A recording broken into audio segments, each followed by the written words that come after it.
Morning student, myself doctor Purva Dubey. मैं आपको semester six आज से स्टार्ट हो रहा है, तो मैं सेमेस्टर 6 का बैंकिंग एंड इंश्योरेंस जो हम लोग का जर्नल का पेपर है वो मैं आपको करा रही हूँ। तो सेमेस्टर 6 में बैंकिंग एंड इंश्योरेंस चैप्टर्स में मैं आपको बैंकिंग और इंश्योरेंस दोनों को सेपरेट कराऊंगी। तो आज मैं आपको करा रही हूँ सेमेस्टर 6 का डेफिनेशन ऑफ बैंक्स।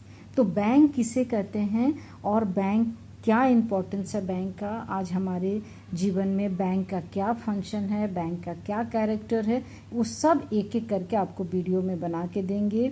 आप उसको एक एक करके अपने सेमेस्टर 6 की पूरी तैयारी शुरू कर दीजिए, ताकि सेमेस्टर 6 में जब आप लोग जाएं तो आपकी कोर्स भी पूरा हो जाए और आप इसको अच्छा से कर पाएँ। तो सबसे पहले देखिए मैंने क्या किया है कि मैंने सबसे पहले डेफिनेशन ऑफ बैंक्स यानी बैंक का परिभाषा से शुरू किया है। यानी बैंक किसे कहते हैं, बैंक का क्या परिभाषा है, कितने ऑथरों ने इसका परिभाषा को परिभाषित किया है, क्या है। तो सबसे पहले देखिए, सबसे पहले बैंक का मतलब होता है कि हम कहीं भी अपने पैसे को सुरक्षित रख सके। जब सबसे पहले बैंक की स्थापना हुई तो यही सोचकर हुई कि हम अपने पैसे को सुरक्षित रखें, हमको उसके बदले में कुछ इंटरेस्ट भी मिले और जहां से लोगों को लोन भी सुविधा अनुसार उपलब्ध हो जाए।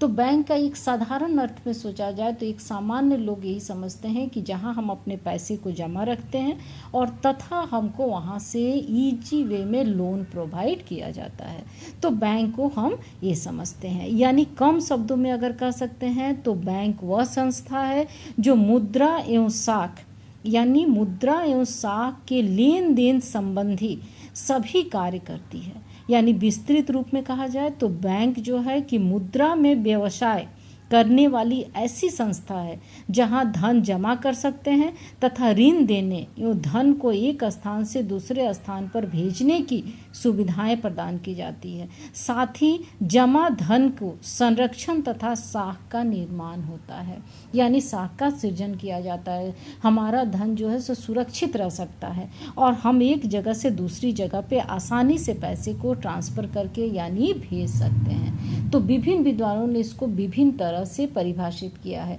जैसे एल.एच. हॉट ने कहा है कि बैंकर वह व्यक्ति है जो अपने साधारण व्यवसाय के अंतर्गत जमा प्राप्त करता है और जिसे वह जमाकर्ताओं के चेकों का भुगतान करके चुकाता है। यानी जब हम बैंक में चेक डालते हैं तो हमें उसको पैसे का चुकता होता है। आज देखिए हर काम में बैंक का पूरी तरह से सहयोग है। आप अगर अपने कॉलेज का फीस भरते हैं तो बैंक का चालान कटता है, बैंक के माध्यम से भरते हैं। कोई भी कॉम्पिटिटर एग्ज़ाम का अगर हम लोग तैयारी करते हैं, जो भी उसका हमको भेजना रहता है, चालान भेजना रहता है, तो सब बैंक के माध्यम से। यानी बैंक हमारे जीवन में इतना ज़्यादा महत्व है कि जब आपको हम फंक्शन बताएंगे तो पता चलेगा कि बैंक हमारे जीवन में बहुत इम्पोर्टेंस और बहुत सारा महत्व रखते हैं। दूसरा परिभाषा देखिए, प्रोफेसर किनले ने कहा है कि बैंक एक ऐसी संस्था है जो सुरक्षा का ध्यान रखते हुए ऐसे व्यक्तियों को ऋण देती है जिन्हें इसकी आवश्यकता रहती है और जिसके पास व्यक्ति अपनी अतिरिक्त मुद्रा जमा कर सकता है। अब मेरे पास अगर बहुत पैसे हैं तो हम पैसे को जमा कर सकते हैं, हम अपने पैसे को वहाँ पर जमा कर सकते हैं। और किसी व्यक्ति को मान लीजिए लोन की ज़रूरत है, आज घर खरीदने के लिए लोन है, गाड़ी खरीदने के लिए लोन है, आज कोई भी सामान खरीदने के लिए हम लोन प्रोवाइड कर लेते हैं कि चलो लोन ले लेंगे, इंस्टॉलमेंट में हम उसको चुका देंगे।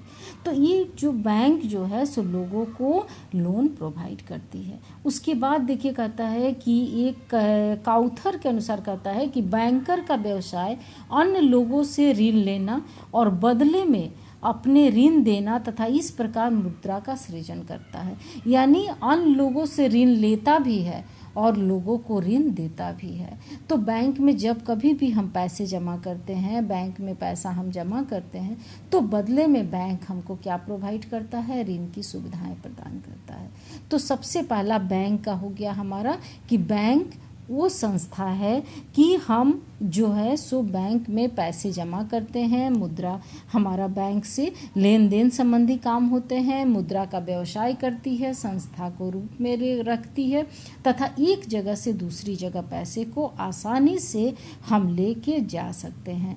चेक के माध्यम से पेमेंट होता है जहाँ देते हैं। तो ये हमने आपको प्रॉपर डेफिनेशन आपको बैंक का बता दिया। बैंक का डेफिनेशन बैंक किसे कहते हैं शॉर्ट क्वेश्चंस में आता है, तो आप इसको कर लीजिएगा। Okay, thank you.